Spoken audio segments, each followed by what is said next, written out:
할렐루야. 제가 이 목이 금요일 날 좀 목이 안 좋더라고요. 그래서 혹시라도 코로나가 걸리면 어떨까나 해서 토요일 날은 비대면으로 회의를 하고 오늘 제가 자가 키트로 해보니까 음성으로 나오는데 이 감기가 좀 심하게 좀 걸려서 목이 좀 쉬었습니다. 여러분들이 걱정하지 마시고 감기 빨리 코로나가 아닙니다. 예, 이해를 해주시기 바랍니다. 오늘은 생명의 공동체를 세우는 40일 캠페인 3주차입니다. 주님의 마음을 선포하는 전도자, 주님의 마음을 선포하는 전도자가 오늘 주제입니다. 제가 처음에 우리 얼굴은 못 바꾸더라도 표정은 바꿔보자 이런 취지로 현재 우리는 웃으며 옆 사람들과 인사하는 그런 캠페인 중에 있습니다. 또 예배 10분 전에 나와서 미리 기도로 준비하자 그렇게 지난주에 말씀드렸고, 지난주는 설교 들은 것 중에 은혜 받은 것을 문자나 카톡으로 세 사람에게 보내는 숙제가 있었습니다. 여기까지 잘 따라오고 있지요. 이것이 나와 별로 상관이 없다 하시는 분들은 이런 캠페인을 수십 번 해도 소용없습니다. 하나님은 절대 실패하지 않은 분이에요. 하나님은 절대 실패하지 않아요. 단지 내가 실패할 뿐입니다. 여러분, 이 자리에 판촉 영업을 해보신 경험이 있는 분이 있습니까? 큰 마트 식품 판매대에 가면은 빠지지 않고 있는 게 이 시식 코너입니다. 거기 가면 이 판촉 영업사원이 직접 음식물을 그냥 지지고 볶아서 맛보고 가라고 합니다. 저도 예전엔 한 개씩 맛보기도 했지만 안 사면서 맛만 보고 가는 게 판촉 사원들에게 얄밉게 보일 것 같아서 요즘은 거의 맛보지도 않고 옵니다.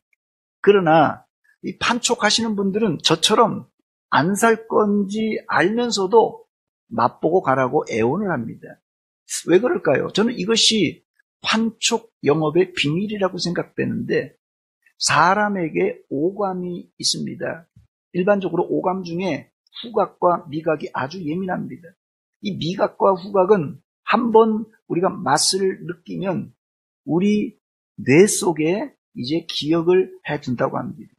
그래서 장성한 사람이 만난 음식이 아무리 많아도 고향의 어머니의 된장국, 이 고향의 된장국을 그리워하는 이유가 바로 이 어렸을 때 이 각인된, 어렸을 때 느꼈던 그런 기억 때문에 그렇다고 합니다. 이게 저는 판촉 영업의 비밀이라고 생각됩니다. 사람이 입맛을 느끼면 지금 당장은 안 사더라도 내가 먹어본 것을 여기 머리에다가 뇌에 기억해 두었다가 나중에라도 그 냄새, 그 맛을 접할 때 그 제품을 살 확률이 높다고 합니다. 우리는 복음을 전하는 복음의 판촉 영업사원들입니다.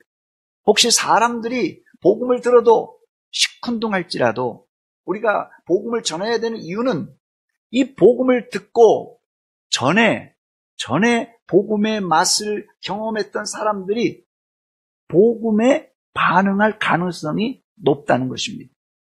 어릴 적에 복음의 맛을 맛본 사람이 성인이 되어 설령 교회 출석을 안 할지라도 과거 복음의 맛을 이제 전도를 통하여서 다시 느끼게 된다는 것입니다. 그러므로 우리가 복음을 전할 때 상대방이 아무 반응을 하지 않아도 계속해서 복음을 전해야 되는 이유는 바로 이런 사람들이 있기 때문에 그렇습니다. 또 일반적으로 복음을 전해야 되는 이유는 인간은 죄인이라서 누구나 마음속에 이 죄책감을 가지고 있습니다. 즉 인간은 누구나 이 죄에서 벗어나려는 갈망이 있습니다. 그러므로 복음을 들어보지 않은 사람들에게도 계속 복음을 들려주면 언제 그 복음의 맛을 느낄지 모른다는 것입니다. 여러분들은 오늘 말씀을 듣고 주님의 마음을 가지고 주님의 심정을 가지고 복음을 선포하는 전도자가 되시기를 주의 이름으로 축원합니다. 첫 번째, 예수님은 복음 전파에 앞서 불쌍히 여기는 마음으로 사람들에게 다가가셨습니다. 예수님이 이 땅에 오신 이유는 죄인을 불러 구원하시기 위해서입니다. 예수님은 이 구원을 이루기 위해서 손수 십자가를 지고 가셨어요. 그러나 거대한 구원의 역사는 십자가지만 예수님의 공생애 3년 6개월 동안의 공생애는 세 가지 사역으로 나누어지는데 그게 오늘 본문 35절에 나옵니다. 첫째는 가르치는 사역, 둘째는 복음, 천국 복음을 전하는 사역, 세 번째는 병을 고치는 사역입니다. 35절입니다. 예수께서 모든 도시와 마을에 두루 다니사 그들의 회당에서 가르치시며 천국 복음을 전파하시며 모든 병과 모든 약한 것을 고치셨다 말합니다. 이것이 예수님의 3대 사역입니다. 그러나 예수님은 기계적으로 사람들을 가르치고 기계적으로 복음을 전하고 병을 고친 게 아닙니다. 예수님 사역의 핵심 심장부가 뭔지 아세요? 예수님 사역의 핵심 심장부는 바로 불쌍히 여기는 마음입니다. 본문 36절입니다. 무리를 보시고 불쌍히 여기시니 이는 그들이 목자 없는 양과 같이 고생하며 기진함이라 그러지. 여기 불쌍히 여기시니 이 단어가 우리가 지난번에 썼던 개역 성경에는 민망히 여기셨다 이렇게 기록되어 있습니다. 이 민망히 여기다, 불쌍히 여기다라는 말을 한자 말로 한 단어로 표현하자면 동정이라고 표현할 수 있습니다. 이 동정이란 무엇입니까? 남의 어려운 처지를 자기 일처럼 딱하고 가볍게 여기는 게 바로 동정하는 것입니다. 그런데 동정이란 단어는 여기서 한 단계 더 나아가 남의 어려운 사정을 이해하고 정신적으로나 또 물질적으로 도움을 베푸는 것, 바로 이게 동정입니다. 그렇습니다. 예수님의 불쌍히 여기심은 단지 마음속으로만 그냥 안 됐다 이렇게 느끼지 않고 어려운 사람을 도와주는 데까지 나갔습니다. 그런데 이 헬라어 이 불쌍히 여기다라는 단어가 스프랑크니 조마이라는 단어인데요. 이 스프랑크니 조마이라는 단어는 창자가 끊어지는 아픔을 가지고 상대방의 상황에 자신을 대입하여 함께 체험하고 고통을 나누는 행동이라 이렇게 되어 있습니다. 이 헬라어 이 스프랑크니 조마이가 마태복음에 5번, 마가복음에 4번, 누가복음에 3번 해서 공간복음에만 총 12번 나오는데 그 대표적인 예가 누가복음 15장 20절에 탕자의 아버지가 바로 탕자를 보고 측은히 여겼다 이렇게 말하는데 이 측은히 여겼다가 이 스프랑크니 조마이란 단어입니다. 이에 일어나 아버지께로 돌아가니라. 탕자가요. 아직도 거리가 먼데 아버지가 그를 보고 어떻게 해요?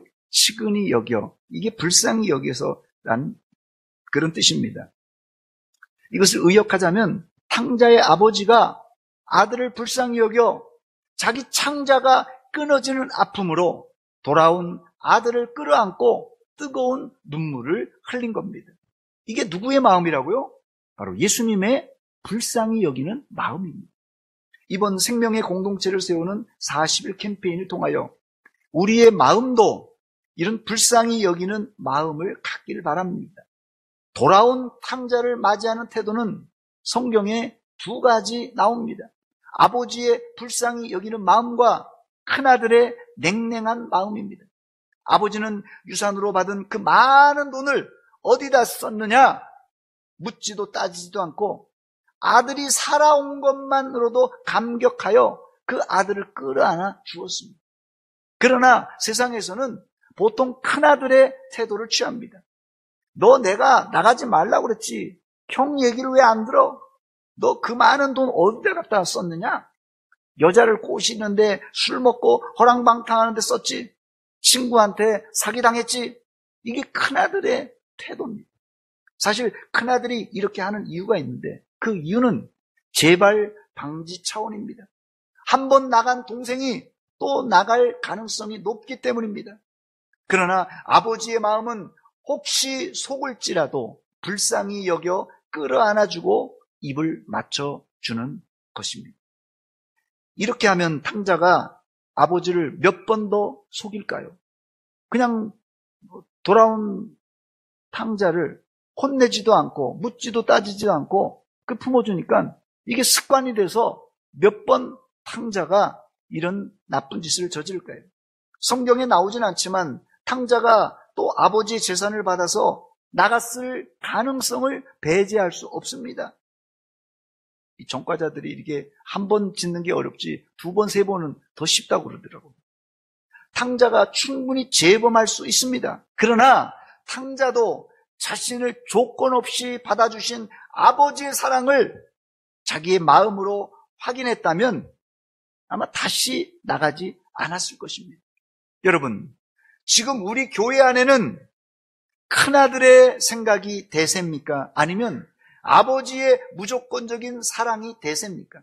아니, 우리 교회가 아니라 여러분들은 탕자를 아버지의 마음으로 품겠습니까? 아니면 큰아들처럼 추궁하겠습니까? 하나님의 복음의 법은 심지어 속을지라도 용서해주고 또 돌아오면 또 용서해주는 법입니다. 이게 복음의 법, 생명의 법입니다. 이게 누구의 마음이라고요? 예수님의 불쌍히 여기는 마음입니다. 사실 엄밀히 말하면 예수님도 이런 불쌍히 여기는 마음으로 용서하고 덮어주었다가 자기도 자기 제자에게 당하고 말았습니다. 아, 예수님 그거 보세요. 그렇게 하다가는 제자한테도 당한다니까요. 재발 방지책을 다시 이런 일이 없도록 재발 방지책을 안 만들고 그냥 용서해 주니까 예수님 당한 거 아니겠어요? 그렇다면 만약 예수님이 제자들과 늘 배반하지 마라 계약서를 썼다면 이 가룟 유다가 배반을 안 했을까요? 예수님은 자신의 제자가 배반해서 자기를 팔았지만 묵묵히 십자가 지고 골고다 언덕을 올라가셨습니다. 이런 마음을 바울 사도도 몸소 체험했습니다. 고린도전서 4장 12절 13절입니다. 또 수고하여 친히 손으로 일을 하며 모욕을 당한 즉 축복하고 박해를 받은 즉 참고 비방을 받은 즉 권면하니 우리가 지금까지 세상의 더러운 것과 만물의 찌꺼기 같이 되었도다. 만물의 찌꺼기 같이 되었대요. 예수님이 십자가에서 그랬듯이 바울 사도는 자기를 모욕해도 그들을 모욕하지 않고 축복해주고 자기를 박해해도 그걸 끝까지 참아주고 자기를 비방해도 점잖게 권면해 주었던 사람입니다. 아마 세상에서는 이런 사람 보고 바보라고 할 것입니다. 왜 말도 못하고 바보같이 사느냐고. 역설적으로 우리가 지금 세상 사람들에게 이런 바보 소리를 들어야 됩니다. 교회가 성도들이 야가 빠져서 예수님이 원하시는 교회로 이 세상에 야가 빠진 생각으로는 절대 이 예수님의 원하시는 그 교회로 만들 수가 없습니다. 여러분들은 바보란 소리를 들어도 예수님의 불쌍히 여기는 마음을 꼭 가지시길 바랍니다. 두 번째, 예수님은 죄인을 구원하기 위해 천국 복음을 전하셨습니다. 지금 시대에 누가 복음을 전해 죄인을 구하겠습니까? 본문 37절과 38절입니다. 이에 제자들에게 이르시되 추수할 것은 많되 일꾼이 적으니 그러므로 추수하는 주인에게 청하여 추수할 일꾼들을 보내주소서 하라 그랬어요. 이게 2000년 전에 예수님이 제자들에게 뭐라고요? 추수할 것이 많고 일꾼이 부족하니 하나님께 기도해서 추수할 일꾼을 많이 보내달라 이렇게 간구하라는 것이에요. 2000년 전에 그랬다면 지금 추수할 것은 훨씬 더 많고 일꾼은 더 부족한 상황입니다. 그렇다면 누가 천국 복음을 전해야 되겠습니까? 이번에 우리가 생명의 공동체를 세우는 40일 캠페인을 하는 이유 중에 하나가 말세 하나님의 추수밭에 나가 추수하는 일꾼이 되려는 것이에요. 그러나 이런 사명을 알아도 전도가 힘들고 또 생활이 바쁘다 보니 깜빡깜빡 잊어버리게 됩니다. 그래서 예수님은 제자들에게 죽을 때까지 전도자가 되는 일을 까먹지 않도록 특단의 조치를 내리셨는데 그게 바로 성찬식입니다. 오늘 본문 고린도전서 11장 26절에 보니까 예수님이 성찬식을 마치면서 제자들에게 당부한 말이 거기 나오는데 너희가 이 떡을 먹으며 이 잔을 마실 때마다 주의 죽으심을 그가 오실 때까지 뭐 하는 것이라고요? 전하는 것입니다. 예수님 재림할 때까지 바로 예수님의 십자가와 부활을 전하라는 것이에요. 성찬의 의미는 자신의 잘못된 죄를 돌아보고 우리가 성찬에 임할 때 자신의 죄를 돌아보고 회개하고 또 성찬을 통해서 내려주시는 하나님의 그 은혜를 풍족히 받고 그리고 주님의 십자가의 죽음과 부활을 주님이 재림하실 때까지 밖에 나가 전하는 것입니다. 이게 성찬의 의미입니다. 그렇다면 어떻게 하는 것이 성찬의 의미를 우리 마음에 새기고 다른 사람에게도 잘 전할 수 있겠습니까? 첫째는 예배당 안에서 성찬식을 하면서 예수님이 십자가에서 살이 찢기고 물과 피를 다 쏟아 부어주신 것을 우리가 성찬식 때마다 생생하게 느껴야 됩니다. 이것을 바울 사도는 기념하라 그랬어요. 내 살과 내 피를 기념하라 이런 말씀을 했어요. 그리고 성찬 후에는 예배당 밖으로 나가서 예수님의 십자가 복음을 전해야 됩니다. 십자가는 죄인을 구원하시겠다는 하나님의 약속입니다. 십자가는. 그래서 마가는 예수님의 피를 언약의 피라고 얘기했어요. 마가복음 14장 23절 24절에 보니까 또 잔을 가지사 감사 기도하시고 그들에게 주시니 다 이를 마시매 이르시되 이것은 많은 사람을 위하여 흘리는 나의 피 곧 언약의 피니라 그랬습니다. 예수님은 많은 사람을 위하여 십자가에서 피를 흘리셨지만 그 사실을 모르는 사람이 이 세상에 많기 때문에 예수님의 십자가 구속을 주님 오실 때까지 온 세상에 전할 책임이 바로 우리에게 성찬에 참여하는 우리에게 있다는 것입니다. 십자가와 부활의 소식은 복된 소식, 복음입니다. 이 좋은 소식을 우리만 알고 있으면 되겠습니까? 예를 들면 어디 물건이 싼 곳이 있다. 또 어느 음식점이 또 맛있는 음식을 하는 별미를 하는 곳이 있다. 설령 물건이 싼 곳과 음식이 맛있는 음식점을 우리가 다른 사람에게 얘기 안 해줄지라도 그냥 뭐 좀 싼 음식이 아니라 비싼 거 좀 사고 또 덜 맛있는 거 먹어도 크게 문제가 되지 않습니다. 그러나 예수님의 십자가의 복음은 죽고 사는 생명이 달린 문제입니다. 그래서 초대교회는 성찬식을 매주 거행했습니다. 초대교회는 매주일 성찬식을 거행하며 예수님의 죽으심과 부활을 기념했을 뿐 아니라 밖에 나가서 사람들에게 십자가와 부활을 전했습니다. 사실 이 내용은 뭐 우리가 다 알고 있는 내용이에요. 성찬도 우리가 여러 차례 경험해봤기 때문에 다 알고 있는 내용입니다. 그러나 이것을 우리의 삶에 실천하는 것은 다른 문제입니다. 현재 코로나19라서 전도가 꽉 막혀 있습니다. 그러나 복음 전파는 멈추어서는 안 됩니다. 그 이유는 2000년 전에 예수님의 십자가와 부활의 사건은 지금도 우리의 구원과 밀접하게 연결되어 있기 때문에 그렇습니다. 그럼 2000년 전의 십자가와 부활 사건을 지금 우리가 어떻게 당시 상황처럼 생생하게 느끼고 또 생생하게 전달할 수 있겠습니까? 이 성찬식에서 기념하라, 나를 기념하라고 예수님께서 말씀하셨는데 이 성찬의 이 기념은 우리가 매년 뭐 국가 기념일처럼 어떤 것을 기념하는 그런 의미가 아닙니다. 성찬은 2000년 전 예수님이 잡히시던 전날 밤에 행하신 일이지만 성령 하나님이 우리의 마음을 감동하시면 2000년 전에 그 예수님을 성찬을 통하여서 우리가 생생하게 만나게 된다는 것이에요. 그래서 조직신학에서는 성찬식을 보이는 말씀이다 이렇게 표현합니다. 하나님이 우리에게 은혜를 주시는 수단은 하나님의 말씀과 기도를 통하여서 주시는데 성찬식은 보이는 말씀이므로 우리가 오감으로 체험할 수 있습니다. 그런데 우리의 문제가 무엇입니까? 이 성찬식을 반복하다 보니까 성찬식의 의미와 생생한 현장성을 잃어버리고 단순한 의식만 남게 된 것입니다.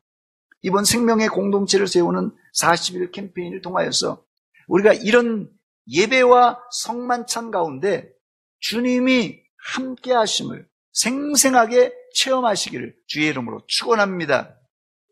예수님 날 위해 죽으셨네. 왜 날 사랑하나. 겸손히 십자가 지시었네. 왜 날 사랑하나. 왜 날 사랑하나. 왜 날 사랑하나. 왜 주님 갈보리 가야 했나. 왜 날 사랑하나. 여기에 대한 대답을 바울 사도는 로마서 4장 25절에 이렇게 말합니다. 왜 예수님이 우리를 사랑하셨고 왜 갈보리 십자가에 가야만 했느냐. 그 이유를 이렇게 말합니다. 예수는 우리가 범죄한 것 때문에 우리가 죄 지은 것 때문에 내줌이 되고 또한 우리를 의롭다 하시기 위하여 살아나셨느니라. 할렐루야. 우리는 보통 사람이 아닙니다, 여러분. 우리는 예수님의 생명값을 지불하고 죄와 사망에서 건진받은 사람들입니다. 그래서 우리를 뭐라고 부르냐면요, 예수님 짤이라 이렇게 부릅니다. 우리가 얼마짜리라고요? 10,000원, 100,000원, 100만원짜리가 아니라 예수님 짤이에요. 예수님 짤이. 세 번째, 우리 신앙의 수준은 십자가의 거리에 비례합니다. 십자가 앞에 가까이 가는 사람일수록 영적으로 건강한 사람입니다. 반대로 십자가에서 멀어질수록 신앙에 병든 사람입니다. 그런데 문제는 우리가 아무리 십자가에 가까이 가려고 노력해도 그 거리가 좁혀지지 않는데 그 이유가 뭡니까? 그 이유는 나와 십자가 사이에 너무 많은 것들이 중간에 끼어 있어서 그렇습니다. 그래서 나와 십자가 사이에 반복적으로 짓는 죄, 세상 풍조를 따라가는 것, 형제를 미워하는 마음, 깊은 마음의 상처로 인해서 좋은 것을 좋게 보지 못하는 눈, 그리고 강한 고집과 내 중심적 사고방식 때문에 예수님의 십자가에 가까이 갈 수 없습니다. 십자가와 나 사이에 끼어 있는 것들이 많으면 우리의 신앙은 늘 멀찍이 관망하는 구경꾼 신앙이 될 수밖에 없습니다. 오늘 말씀을 들을 때 주님과 나 사이를 방해하는 모든 것을 청산하고 회개하는 시간이 되시기를 주의 이름으로 축원합니다. 제가 우리 집 정수기 필터를 가끔씩 가는데 유효기간이 다 되면 갈아 끼우는데 어떨 땐 이 교체 날짜가 좀 지난 후에 이 필터를 갈다 보면 이 필터에 낀 때가 너무 더러워서 이런 물을 먹었는가 할 정도입니다. 수돗물이 깨끗하지만 물에도 눈에 보이지 않는 물때가 있습니다. 평소에 우리 안에 십자가와 우리 사이에 때가 끼어 있어도 사실 잘 인식을 하지 못합니다. 이번 생명의 공동체를 세우는 40일 캠페인 기간 동안 미세한 먼지와 물때조차도 봄맞이 대청소한다는 마음으로 다 벗겨내시기 바랍니다. 우리가 예수님의 십자가에 가까이 갈 때 두 가지 문제가 해결되는데 첫째는 우리의 수치가 극복됩니다. 두 번째는 우리의 교만을 극복할 수가 있습니다. 내 수치와 교만을 극복한 사람이 예수님의 십자가와 부활을 담대하게 전할 수 있습니다. 보통 복음을 전하는 사람은 목사님, 선교사님으로 생각하는데 예수님 당시에 예수님의 복음을 듣고 복음을 전해 많은 열매를 맺은 사람은 다름 아닌 수가성 여인이었어요. 수가성 여인은 제가 종종 얘기합니다만 5+1 남편을 가진 윤리도덕적으로 파산한 여인입니다. 전에 5명 남편이 있었지만 지금 살고 있는 남편도 제대로 된 남편이 아니에요. 5+1 남편을 가진 윤리도덕적으로 파산한 여인입니다. 더 나아가 영적으로도 파산한 여인입니다. 그런데 어떻게 이런 여인이 복음 전파에 쓰임받게 됩니까? 그 이유는 영과 진리로 예배하는 온전한 예배가 무언가를 예수님과 대화를 통하여 알게 되고, 그 대화 속에 메시아이신 예수님을 이 여인이 만나게 됩니다. 예수님을 메시아로 만나고는 이제 동네에 뛰어들어가서 담대하게 전도했습니다. 요한복음 4장 28절로 30절입니다. 여자가 물동이를 버려두고 동네로 들어가서 사람들에게 이르되 내가 행한 모든 일을 내게 말한 사람을 와서 보라, 이는 그리스도가 아니냐 하니 그들이 동네에서 나와 예수께로 오더라 그랬어요. 여인은 사실 복음을 전할 처지가 아니었습니다. 잘못하면 손가락질 받을 수 있습니다. 너나 잘하세요. 너나 잘하세요. 그러나 그녀는 생수의 근원이신 예수님을 만나고는 창피한 것, 부끄러운 것도 모르고 내가 메시아를 만났다, 내가 예수님을 만났다, 동네방네 외치고 다녔습니다. 복음 전파는 누가 한다고요? 많이 배우고 윤리도덕적으로 깨끗해야 하는 게 아닙니다, 여러분. 못 배우고 심지어 평판이 안 좋은 사람일지라도 제대로 예수님을 만나기만 하면 얼마든지 복음을 전할 수 있습니다. 여러분들도 이 여인을 통하여 용기를 얻으시기 바랍니다. 하나님이 수가성 여인을 사용하셨듯이 여러분들을 사용하십니다. 단 조건이 있는데, 오늘 내가 예수님을 제대로 구주로 만나야 됩니다. 예수님 만나야 돼요. 그래야 주의 죽으심을 예수님이 오실 때까지 전할 수 있는 것입니다. 그러나 복음은 사람의 힘으로만 전할 수 없습니다.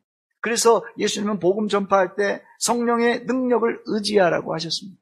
사도행전 1장 8절입니다. 오직 성령이 너에게 임하시면 너희가 권능을 받고 예루살렘과 온 유대와 사마리아와 땅끝까지 이르러 내 증인이 되리라 그랬어요.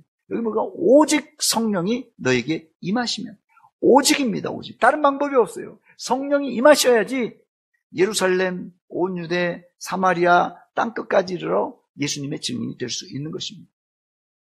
제자들이 예수님과 가진 평소 의리 때문에 복음을 전할 수 있었을 것입니다. 그러나 그런 의리는 시간이 지나가면 사그러들고 또 장애물을 만나면 그만두게 됩니다. 그러나 성령이 충만한 사람은 심지어 목숨을 걸고 복음을 전하게 되어 있습니다. 여러분들은 주님의 복음을 세상에 선포하는 성령 충만한 전도자가 되시기를 주의 이름으로 축원합니다. 이제 말씀을 마칩니다. 우리에겐 지금 이 코로나라는 장벽이 있습니다. 초대교회는 코로나 장벽 정도가 아니라 복음을 전하다가 많은 그리스도인들이 희생당하였습니다. 이 시대에 과연 누가 복음을 전하다가 순교의 제물이 되겠습니까? 아마 이 시대에 순교자가 나온다면 왜 그렇게 미련하게 복음을 전하는가 꾸중을 들을지도 모릅니다. 그러나 복음 전파는 우리의 생명을 바쳐도 아깝지 않은 주님의 명령입니다. 생명의 공동체를 세우는 40일 캠페인에서 가장 힘든 훈련이 이 전도하는 훈련이라 저는 생각이 됩니다. 그런데요, 가장 힘들다는 것은 역설적으로 어렵다는 것은 나중에 큰 보람을 느낄 수 있다는 것이에요. 전도를 너나 나나 아무나 할 수 있다면 그게 보통 일일 것이에요. 그러나 영적 전쟁을 치러야 이 전도의 열매를 맺을 수 있기 때문에 이 전도는 그리스도인들에게 주어진 거룩한 부담입니다. 성령님이 주시는 능력을 가지고 예수님의 불쌍히 여기는 마음으로 내 창자가 뒤틀리는 고통으로 전도하시기 바랍니다. 그때 하나님이 여러분들에게 전도할 사람을 붙여주실 것입니다. 오늘 한 가지 숙제를 더 드리고 말씀을 맺습니다. 이 자리에는 아마 이 대부분이 태신자를 다 작정하셨을 것이에요. 그러나 이 시간 태신자를 재작정하는 시간입니다. 태신자를 재작정하는 시간입니다. 여러분이 태신자를 다시 한번 작정해 보시기 바랍니다. 이름을 떠올리고 불쌍히 여기는 마음을 갖고 기도하시기 바랍니다. 이 불쌍히 여기는 마음과 또한 이 기도가 잘 버무려질 때 그때 전도가 출발하게 됩니다. 아무쪼록 여러분들이 이 지상 명령을 잘 준행함으로 하나님 앞에 설 때 잘했다 칭찬받는 주의 종들이 되시기를 주의 이름으로 축원합니다. 기도하겠습니다. 하나님 우리 아버지 은혜와 사랑 감사드립니다. 이 아침에 주 앞에 나왔습니다. 하나님 앞에 나와 말씀 들으며 도전을 받습니다. 하나님 우리가 코로나 때문에 핑계대고 또 우리의 일상이 바쁘다는 핑계로 복음 전파하는 것은 다른 사람들에게 밀어주고 또 목사나 선교사들에게 밀어주고 있습니다. 하나님, 수가성 여인이 비록 그가 신분이 천하고 또 윤리도덕적으로 파산한 그런 여인이었지만 예수 그리스도를 생생하게 만나고는 복음 전파자가 되었습니다. 하나님, 우리도 이 말씀과 기도 가운데 주님을 생생하게 만나고 복음을 증거하는 증인들 다 되게 하여 주시옵소서. 예수님의 이름으로 기도하옵나이다. 아멘.